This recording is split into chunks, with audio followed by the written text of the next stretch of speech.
नमस्कार नमस्कार नमस्कार, जय हिंद एवरीवन। सो आज से अपन इकोनॉमी की ये सीरीज स्टार्ट कर रहे हैं, जो कि ये kind of free crash course रहेगा। जो कि अपन 10 डेज में अपन ने टारगेट रखा है कि 10 डेज में अपन कंप्लीट करने का प्रयास करेंगे। और इसमें एक क्रेडिबिलिटी मैं देना चाहूँगा कि जो रिसोर्सेज मैंने अपनी 2025 की फिल्म्स में यूज़ किए थे, उन्हीं रिसोर्स को ध्यान में रख करके मैं आपकी 2026 की फिल्म्स की तैयारी को इसमें एक बेहतर बनाने का प्रयास करूँगा। और इसमें कोई भी मेंस के लिए नहीं पढ़ाऊंगा मैं, और इसमें वही कंटेंट डिलीवर करूंगा जो कि फिल्म्स के लिए महत्वपूर्ण है। फिल्म्स के लिए, एक स्पेसिफिक फिल्म्स के लिए ही ये बनाई गई है series. So I think let's start this series now.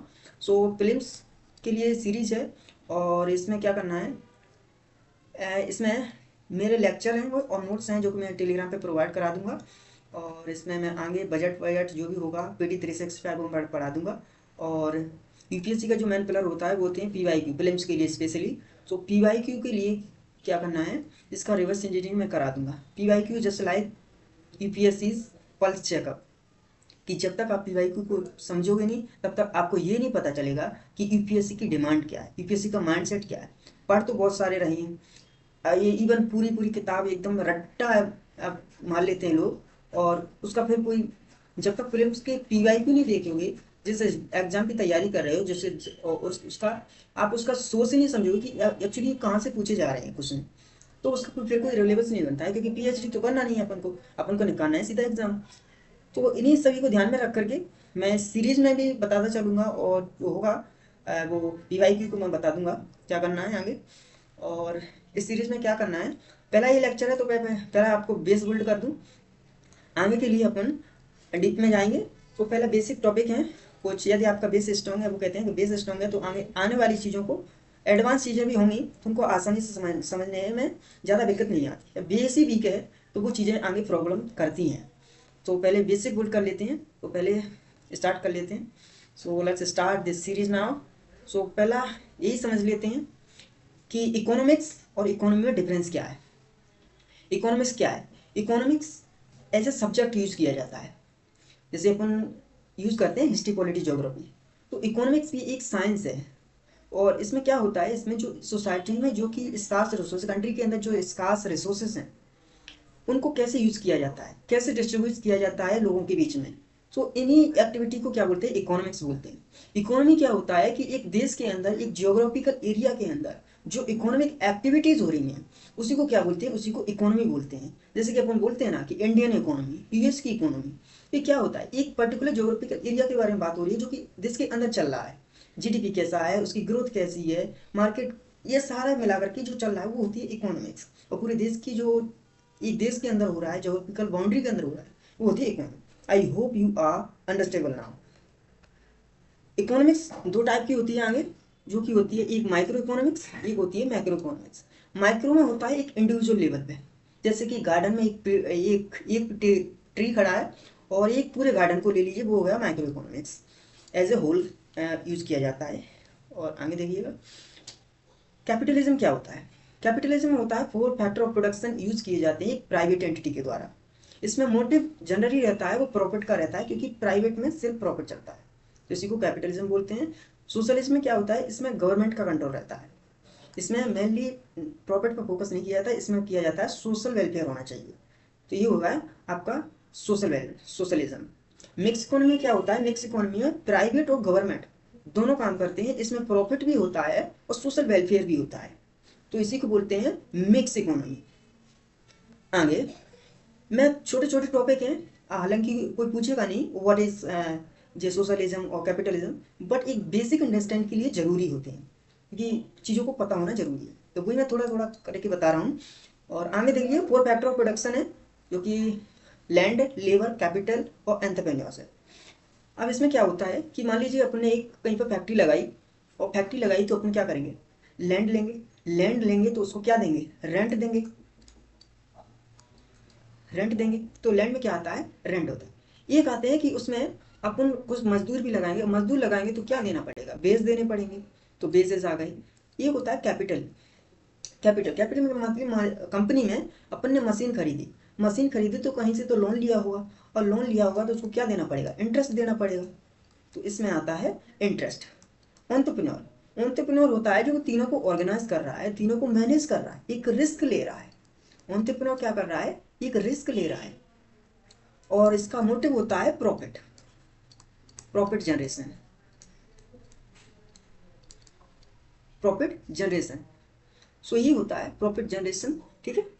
और ये होता है, इसलिए मैं एम्फसाइज कर रहा हूँ यहाँ पे, क्योंकि जो अपन आगे जीडीपी में इनकम पढ़ेंगे, इनकम मेथड, जीडीपी में एक मेथड होता है इनकम मेथड, वहाँ पे ही टर्म यूज होंगी, इसलिए पहले से समझना जरूरी है। आगे आगे बात करते हैं कि कैपिटल गुड्स क्या होती है। Capital goods are those goods which are use for further production. मतलब जो गुड्स होती हैं, goods and services, goods and goods and goods and goods and services जो कि फ्यूचर प्रोडक्शन में मदद करती हैं, एक असेट जनरेट करती हैं, ठीक है।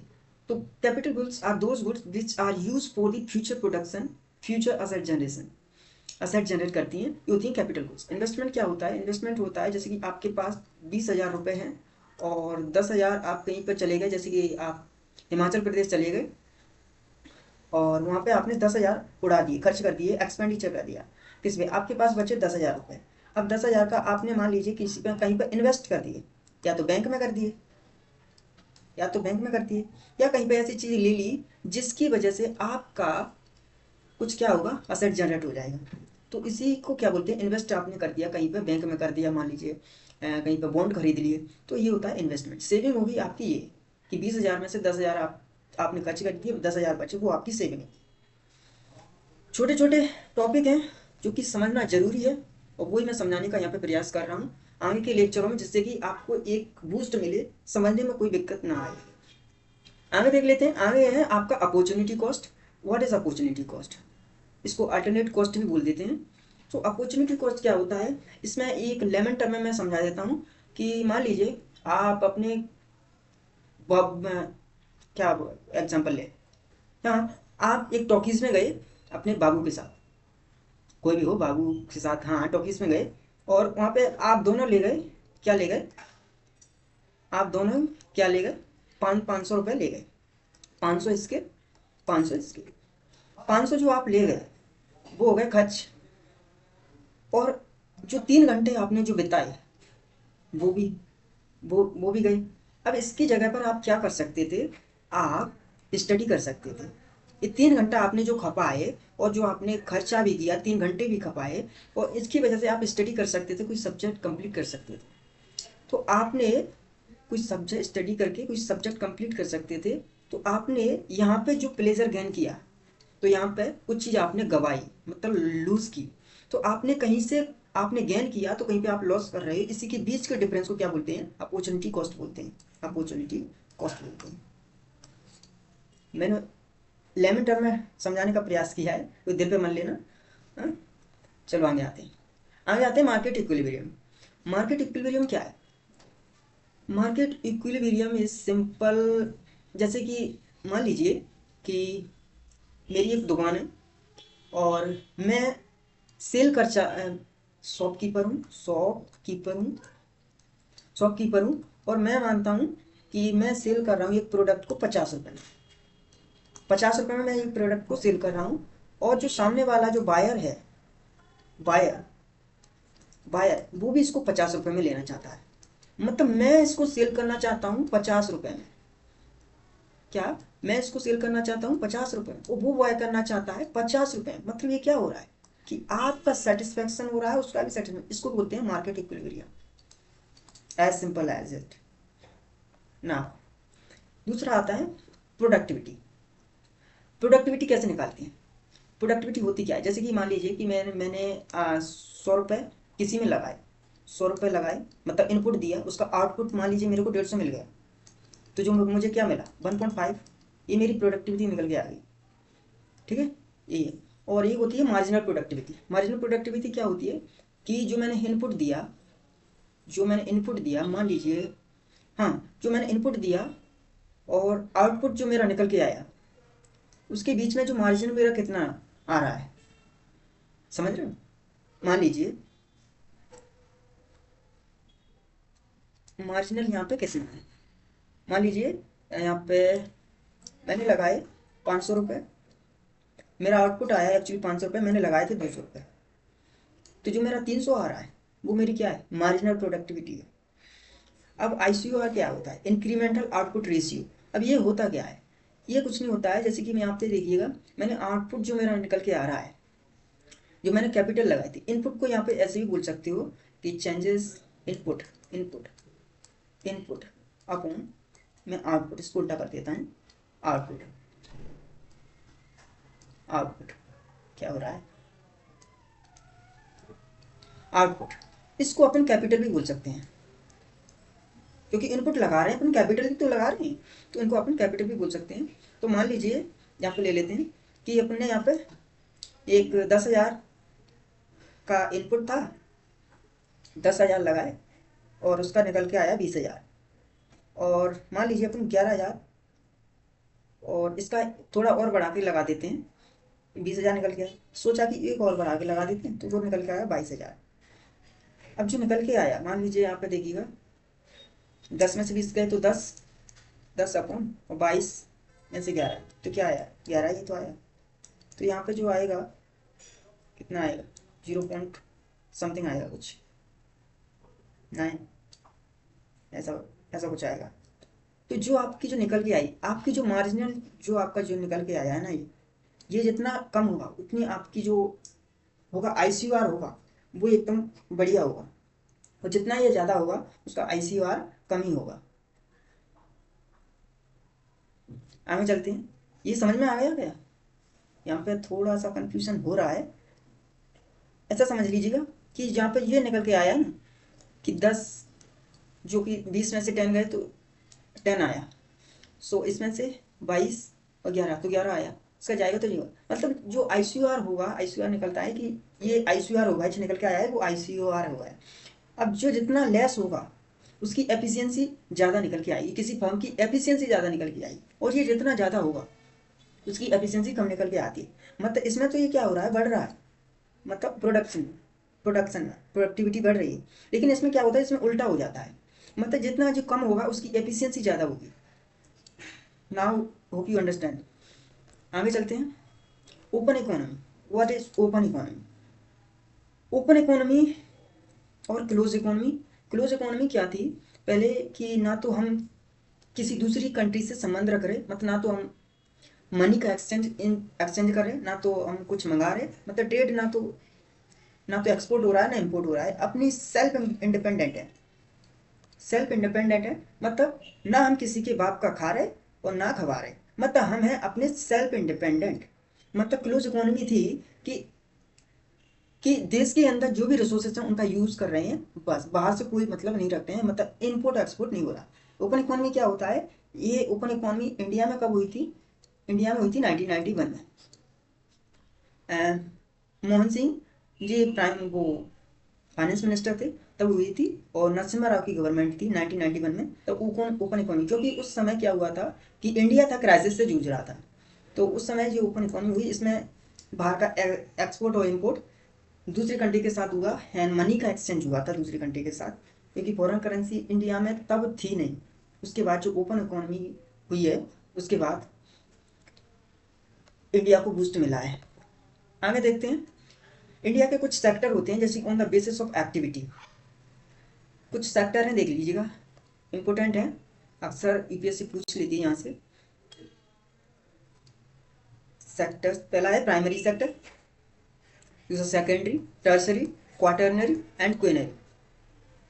अब प्राइमरी सेक्टर में क्या कहा जाता है, प्राइमरी सेक्टर में आ जाता है एग्रीकल्चर, प्राइमरी सेक्टर में क्या आ जाता है, एग्रीकल्चर आ जाता है, सेकेंडरी में क्या आ जाता है, मैन्युफैक्चरिंग आ जाता है, टर्सरी में सर्विस सेक्टर भी बोलते थे, क्वार्टरनरी में क्या आ जाता है, रिसर्च एंड डेवलपमेंट आ जाता है, क्वीनरी में क्या आ जाता है, टॉप लेवल के डिसीजन मेकर। अब इसको एक एक से समझ लेते हैं कि प्राइमरी सेक्टर क्या है। प्राइमरी सेक्टर में आता है एग्रीकल्चर, एग्रीकल्चर, फार्मिंग, माइनिंग, हाँ एक यहाँ पे ये कुछ PYQ है, ये माइनिंग, यहाँ पे ध्यान आ गया मेरे को, तो ये PYQ है, मतलब जो माइनिंग एक्सप्लोरेशन है, एक्सप्लोरेशन, एक्सप्लोरेशन, एक्सप्लोरेशन, तो माइनिंग एक्सप्लोरेशन मतलब एक्सप्लोर करना माइनिंग एरिया को, वो कौन से सेक्टर में आता है? ये इसमें जब 2024 का जो फिल्म्स हुआ था, उसमें जब फिल्म्स हुआ था वो टीचर्स सारे कंफ्यूज थे कि ये ऑप्शन किस में आएगा। माइनिंग एक्सप्लोरेशन, कोई बोल रहा था सेकेंडरी सेक्टर में आएगा, कोई बोल रहा था टर्सरी सेक्टर में आएगा। जब यूपीएससी की आंसर की आई थी तब उसमें दिया था ये प्राइमरी सेक्टर में आता है, तो ये पीवाई को ध्यान रखिएगा। एग हो गई, फिशरी हो गई, एनिमल हस्बेंड्री हो गई, कैटलियरियम और पोल्ट्री हो गई, ये सारे प्राइमरी सेक्टर के पार्ट हैं। सेकेंडरी सेक्टर, हाँ एक चीज़ यहाँ पे बोल रहा हूँ, वो है कि प्राइमरी सेक्टर को रेड कॉलर जॉब भी बोलते थे, red collar job, red collar job भी बोल देते हैं, तो इसको ध्यान रखिएगा। मतलब रॉ मटेरियल, यहाँ पे लिख देता हूँ कि extraction, extraction of raw material, raw material, extraction of raw material मतलब नेचुरली जो आप एक्सट्रैक्ट कर रहे हैं वो होते हैं, वो आते हैं प्राइमरी सेक्टर में। सेकेंडरी सेक्टर होता है जिसमें मैन्युफैक्चरिंग आती है, मैन्युफैक्चरिंग मतलब जो प्राइमरी सेक्टर से raw material, raw material to processing, processing होकर जो प्रोडक्ट निकलता है, मतलब कोई नेचर से आपने लिया और उसको प्रोसेस करके जो अपन मार्केट में ला रहे हैं, वो कौन सा सेक्टर में आता है? वो सेकेंडरी सेक्टर में। इसको क्या बोलते हैं? इसको बोलते हैं blue collar job, blue collar job. I hope you understand secondary sector. Now come to this tertiary sector. Tertiary sector उसको सर्विस सेक्टर भी बोलते थे, और टर्सरी सेक्टर को क्या बोलते हैं? इसको बोलते हैं white collar job, white collar job, इसको बोलते हैं व्हाइट कॉलर जॉब। इसमें क्या आता है? टर्सरी सेक्टर में क्या आता है? इसमें आते हैं डॉक्टर जो सर्विस प्रोवाइड कर रहे हैं, जो कॉल सेंटर पे हैं, ठीक है। और क्वाटनरी को क्या बोलते हैं? क्वाटनरी में क्या आता है? R&D,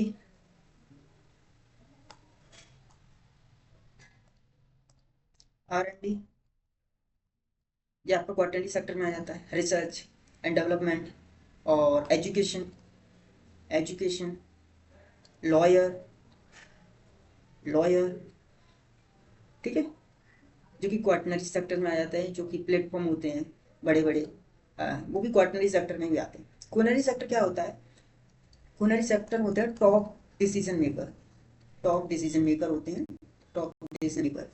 इसमें कौन सा है? ये टॉप लेवल के CEO हो गए, CEO हो गए, और अपने सिविल सर्वेंट हो गए, सिविल सर्वेंट हो गए, मिनिस्ट्रियल लेवल पे, मिनिस्ट्रियल, मिनिस्ट्रियल लेवल पे जो डिसीजन मेकर होते हैं वो आ गए इसमें। उस और मैं बता दिया कि CEO हो गए। तो ये आते हैं क्यूनरी सेक्टर में, ठीक है। और ये आई होप क्लियर होंगे। अब आगे चलते हैं कि on the basis of work, work के बेसिस पर भी सेक्टर होते हैं, वो देख लीजिए। ये on the basis of work, इसमें होते हैं ऑर्गेनाइज और अनऑर्गेनाइज सेक्टर। ऑर्गेनाइज में क्या आ जाता है कि इनकी सैलरी फिक्स है, टाइम पे आना है। यदि ये बाई चांस छुट्टी भी ले लेते हैं तो इनको छुट्टी मिल जाएगी, बेस नहीं कटेंगे। तो ये होता है ऑर्गेनाइज। क्या हो गया? Sorry guys, little bit, have patience, कुछ टेक्निकल गड़बड़ है। हाँ, तो देखिएगा, ऑर्गेनाइज, ऑर्गेनाइज सेक्टर क्या होता है? ये होता है सब चीज़ें फिक्स होती है, मतलब law and order, law and order के बेस पे होता है। इसमें ऐसा नहीं होता है, इसमें लॉ एंड ऑर्डर नहीं होते हैं। इसमें ना तो बेस फिक्स है ना टाइम फिक्स है, और यदि एक काम नहीं करेंगे तो इनको बेस नहीं मिलेगा, काम करेंगे तो ही बेस मिलेगा, मतलब इनका कोई भी फिक्स नहीं है। ये होते हैं ऑर्गेनाइज सेक्टर। मतलब ये ठेला लगा दिया, उसी दिन की कमाई है, दूसरे दिन नहीं लगाया तो नहीं कमा पाओगे। ये होते हैं organize sector. Next, on the basis of ownership, ownership के बेस पे पब्लिक सेक्टर होता है, प्राइवेट सेक्टर होता है। पब्लिक सेक्टर में क्या जाता है? पब्लिक सेक्टर में जो गवर्नमेंट के डिपार्टमेंट है, बैंक हो गए, और जो स्कूल के एजुकेशन कॉलेज हो गए, फैक्ट्री हो गई, वो आ जाती है पब्लिक सेक्टर में। जो मतलब जो गवर्नमेंट की एंटिटीज है, गवर्नमेंट की सेक्टर्स है, गवर्नमेंट की जो डिपार्टमेंट है वो आ जाता है। प्राइवेट में क्या होता है? प्राइवेट में होता है प्रॉफिट मोटिव, प्रॉफिट मोटिव, ठीक है। और प्राइवेट एंटिटी इसको क्या करते हैं? लीड करती हैं, यही है। बेसिक से छोटे छोटे टॉपिक हैं जो कि समझना जरूरी है, नहीं समझाया तो आगे थोड़ी दिक्कत आ सकती है, इसलिए मैं थोड़ा थोड़ा समझा रहा हूँ। All activities related to production of consumption, मतलब रियल सेक्टर की जो सारी एक्टिविटी होती हैं, मतलब जो अपन जो अभी तक जो एक्टिविटी करते आ रहे हैं, एक टेंजिबल जो अपने देखी है, वो सारी गुड्स एंड सर्विस जो मैन्युफैक्चर हो रही हैं और जो माइनिंग हो रहा है, एजुकेशन हो रहा है, वो सारे किस में आते हैं? रियल सेक्टर में आते हैं। ये दो सेक्टर है, रियल सेक्टर और financial sector. So real sector में वो सारे आते हैं जो अपन देख सकते हैं, टेंजिबल हैं जो अपन छू सकते हैं, ठीक है। और जो गुड्स एंड सर्विस हैं वो ये, तो रियल सेक्टर ये होता है all activities related to production and consumption of all tangible goods and services. And what is financial sector? Financial sector तो माना जाता है इकोनॉमी की बैकबोन है। और इसमें क्या होता है, फाइनेंशियल सेक्टर में जो भी फाइनेंशियल ट्रांजेक्शन हो रहा है, फाइनेंशियल एक्टिविटीज हो रही हैं, बैंक लेवल पे जो फाइनेंशियल जो बजट बन रहा है वो फाइनेंशियल सेक्टर में आ जाता है, ठीक है। और फाइनेंशियल जो ट्रांजेक्शन है, बैंक ग्रोथ, बैंक बैकबोन माना जाता है, ये सारे फाइनेंशियल सेक्टर से रिलेटेड होती हैं, ठीक, मनी से। आगे आगे है ब्लू इकोनॉमी और ग्रीन इकोनॉमी। ब्लू इकोनॉमी क्या होता है? ब्लू इकोनॉमी होता है जो कि अपन सही तरीके से कोस्टल का प्रोटेक्शन करें और sustainable use of marine resources, मतलब उसमें कोई पॉल्यूशन ना होने दें, बढ़िया एक्वाकल्चर है, मैन्यू जो मैरीकल्चर है उसको सही से अपन सस्टेनेबल तरीके से यूज़ करें। मैंग्रोव का प्रोटेक्शन हो गया, ये सारे ब्लू इकोनॉमी के पार्ट हैं। कोस्टल इकोसिस्टम को बरकरार रखना, कोस्टल इकोसिस्टम को प्रोटेक्शन देना, that is come in the zone और we can say economy that we call blue economy. What is green economy? Green economy sustainable development and sustainable development मतलब pollution कम करना और होता है एनवायरनमेंट की प्रोटेक्शन करना। ग्रीन इकोनॉमी मतलब आप जो प्रोड्यूस कर रहे हो उसमें एनवायरनमेंट आपने कितना लॉस किया, वो सारा आता है ग्रीन इकोनॉमी का पार्ट होता है। मतलब सोशली आप देखोगे एनवायरनमेंट कितना डैमेज हुआ वो देखोगे, इको फ्रेंडली जो आपने प्रोजेक्ट लगाया इको फ्रेंडली है कि नहीं वो आप देखोगे, तो ये आते हैं ग्रीन इकोनॉमी में। एक कुछ होता है, एक होता है सर्कुलर इकोनॉमी, इसको भी जल्दी से समझ लेते हैं। What is circular economy? Circular economy वही होता है, आपने सुना ही होगा, रिफॉर्म, रीयूज और क्या करना, रिसाइकिल करना। मतलब जिससे क्या हो सके कि आपने मान लीजिए एक मोबाइल है और आपने थोड़ा चलाया, खराब हो गया तो फेंक दिया, अब आगे उसका यूज़ हो सकता है, उसमें कुछ ऐसे सामान है जो निकाल करके उसका कुछ आगे प्रोसेस हो सकता है। तो इसी को वेस्ट को और पॉल्यूशन को कम करने के लिए क्या हो सके, जो कि प्रोडक्ट है वो क्या करें, कंटिन्यूस प्रोसेस में बने रहें, इसी को क्या बोलते हैं, ब्लू इकोनॉमी का पार्ट हो जाते हैं। आ जाते हैं डिजिटल इकोनॉमी। डिजिटल इकोनॉमी होती है कि डिजिटली रिसोर्सेज को यूज़ करके जो इकोनॉमी में जो ये ग्रोथ देखने को मिल रही है वो आ जाती है डिजिटल इकोनॉमी में। ये था आज का लेक्चर और इसमें मैंने वो टॉपिक कवर किए हैं जो कि एक बेस बनाते हैं, बेसिक हैं, ऑल बेसिक। एंड आगे के लेक्चरों में मैं बताऊंगा कि क्या टॉपिक और रहेंगे और जो कि आपको एक प्रिपरेशन में बूस्ट देंगे। So that's all from my side for today. Let's see you in the next lecture.